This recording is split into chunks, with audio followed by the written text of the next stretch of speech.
Hola, soy José Eduardo Velázquez Covarrubias, soy alumno de la Universidad Autónoma de Guerrero de la Facultad de Ingeniería.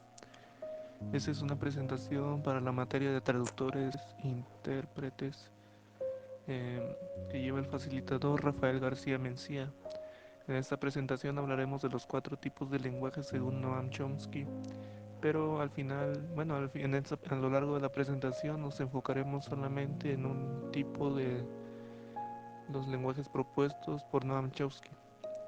Comencemos. Para empezar esta presentación vamos a ver quién fue Noam Chomsky. Noam Chomsky nació en 1928 en Filadelfia. Es, es profesor de lingüística en el MIT en Estados Unidos. Es una de las figuras más destacadas de la lingüística del siglo XX. Tiene grandes aportaciones en el campo de la informática.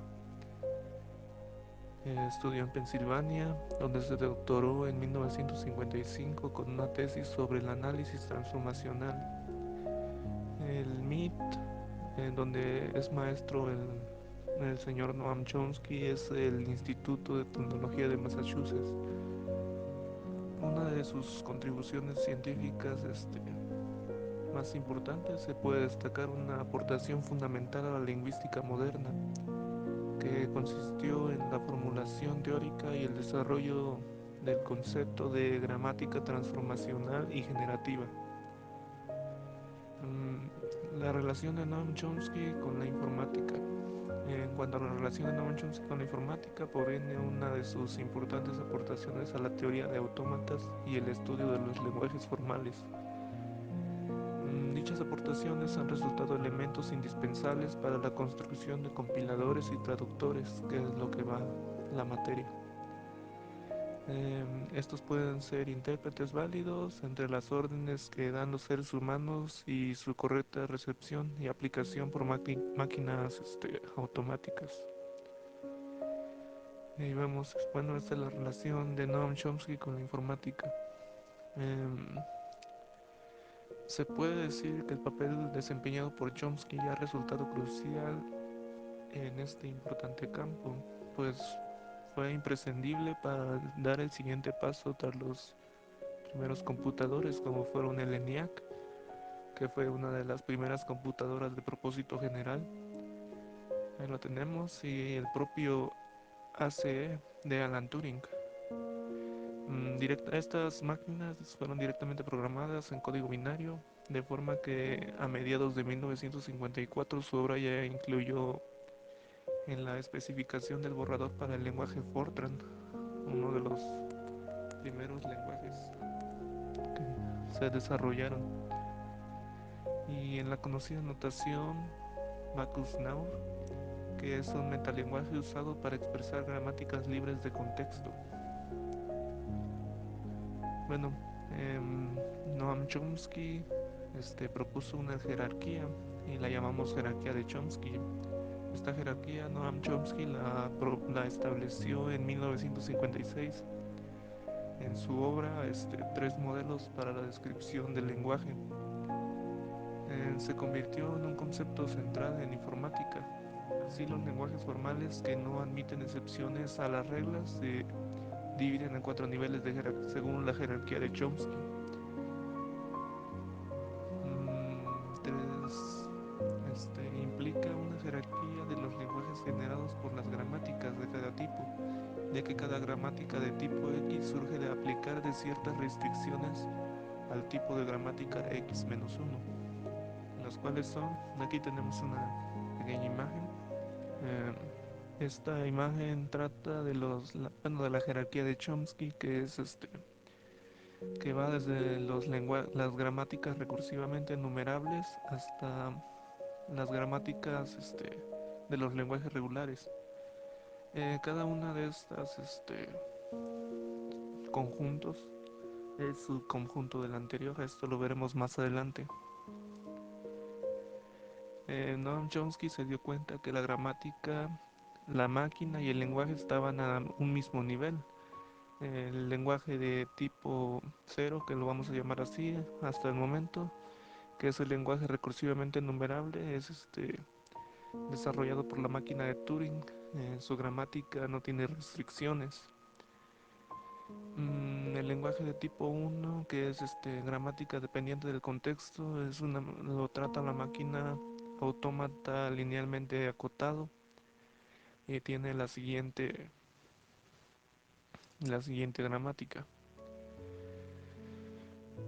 El lenguaje de tipo 2, que es la gramática independiente del contexto, que lo trata una máquina de un autómata de pila, ya veremos más adelante, y tiene la siguiente gramática.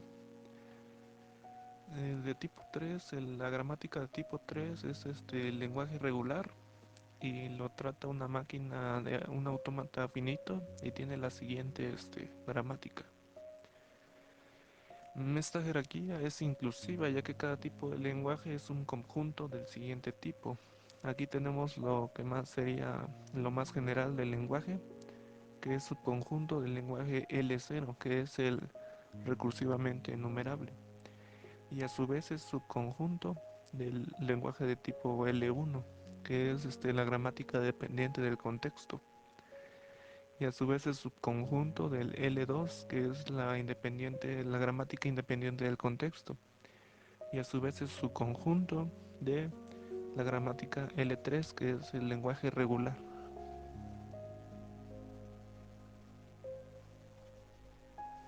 Mm, Seguimos con la jerarquía de Chomsky. Bien, analizando esta imagen, esta parte sería el lenguaje más general, más que conlleva todas las gramáticas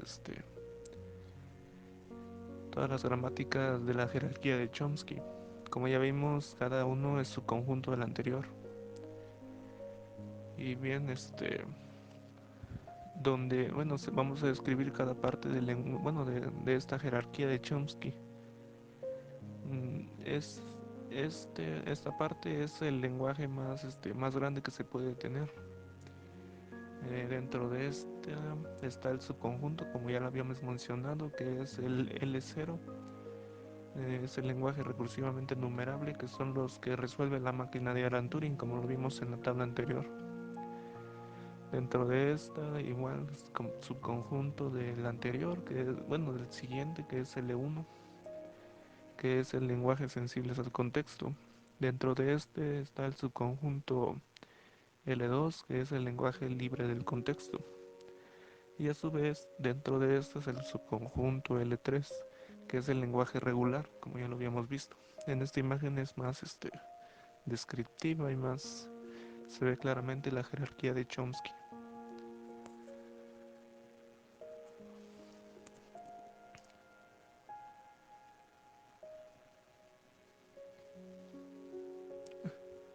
Y bien, ya vamos a empezar con un tipo de lenguaje de acuerdo a la jerarquía de Chomsky. En este caso elegí el que es la gramática libre del contexto, que sería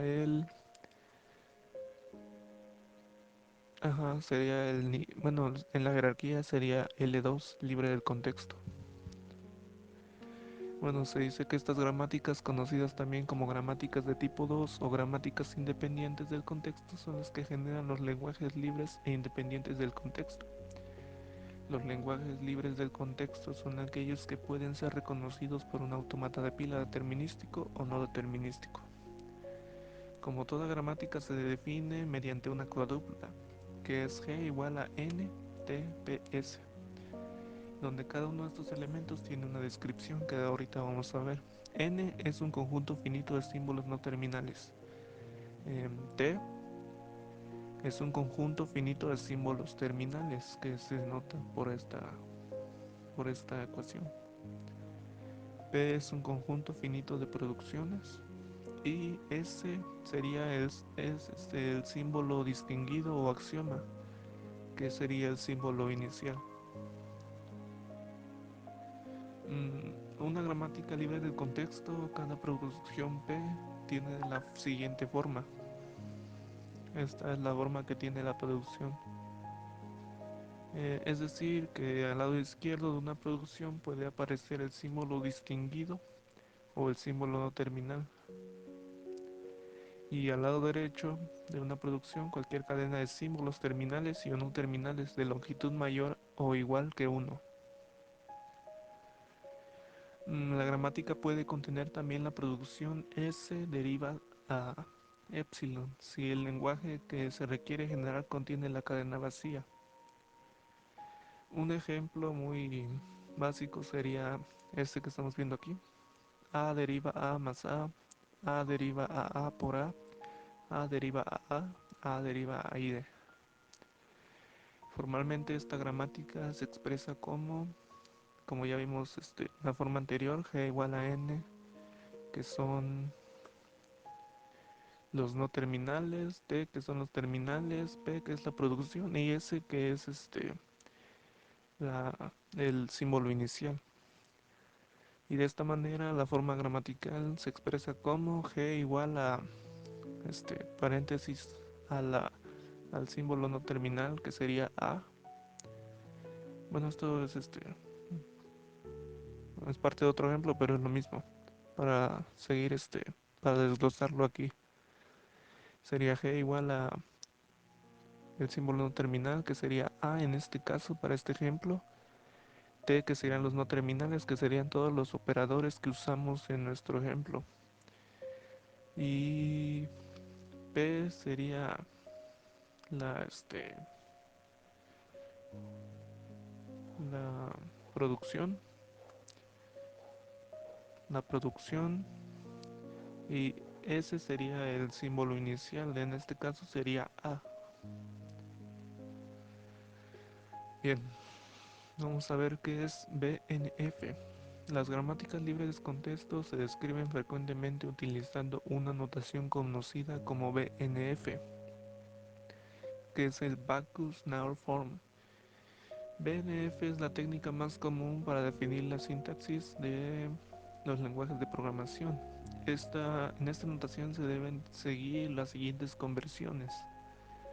Los no terminales se escriben entre paréntesis angulares, que son los signos que conocemos como mayor o menor que.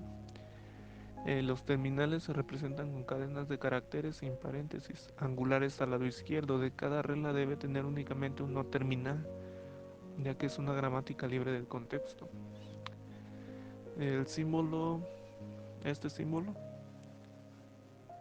se lee como, se define como o se reescribe como. Se utiliza en lugar de este signo de flechita que significa derivación. Varias producciones del tipo, como este tipo que estamos viendo aquí en la diapositiva, se puede definir como que es una vez, a su vez es más sencillo, con los líneas verticales que son que significan O. Ahora vamos a ver lo que es el árbol de derivación. El árbol de derivación permite mostrar gráficamente cómo se pueden derivar cualquier cadena de un lenguaje a partir de un símbolo distinguido de una gramática que genere ese lenguaje. Un árbol es un conjunto de puntos llamados nodos, unidos por líneas llamadas arcos.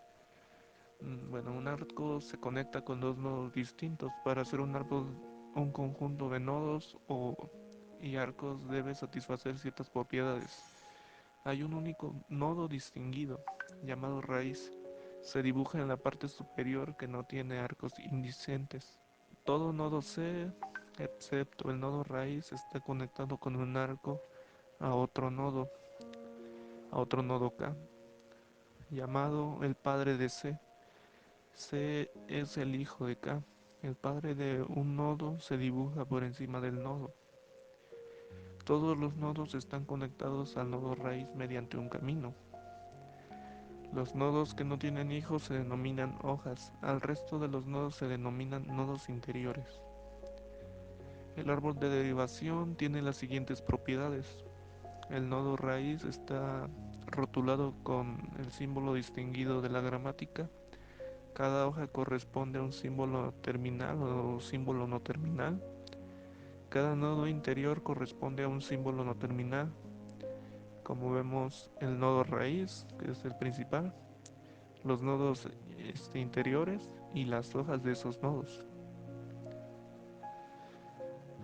Para cada cadena de lenguaje generado por una gramática es posible construir al menos un árbol de derivación en el cual cada hoja tiene como rótulo uno de los símbolos de la cadena.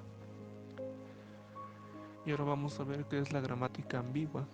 La gramática ambigua es y permite construir dos o más árboles de derivación distintos que parten de la misma cadena que tenemos. Por lo tanto, para demostrar que una gramática es ambigua, lo único que se necesita es encontrar una cadena que tenga más de un árbol de derivación. Normalmente, cuando tenemos una cadena genera un árbol de derivación, pero si genera dos se dice que es una gramática ambigua. Una gramática en la cual para toda cadena generada W, todas las derivaciones de W tienen el mismo árbol de derivación, es no ambigua. En algunos casos, dada una gramática ambigua, se puede encontrar otra gramática que produzca el mismo lenguaje, pero que no sea ambigua. Si todas las gramáticas independientes del contexto para un lenguaje son ambiguas, se dice que el lenguaje es un lenguaje independiente y es inherente a ambiguo. Por ejemplo, este lenguaje que vendría siendo una gramática ambigua si desglosamos sus árboles de derivación. Y bien, esto sería todo. En este video tratamos de explicar qué es el, las gramáticas libres del contexto y algunos de sus elementos básicos para entender este tema. Y bueno, también explicamos la jerarquía de Chomsky y todo lo que tiene que ver con la relación de Chomsky con la informática. Y eso sería todo. Gracias.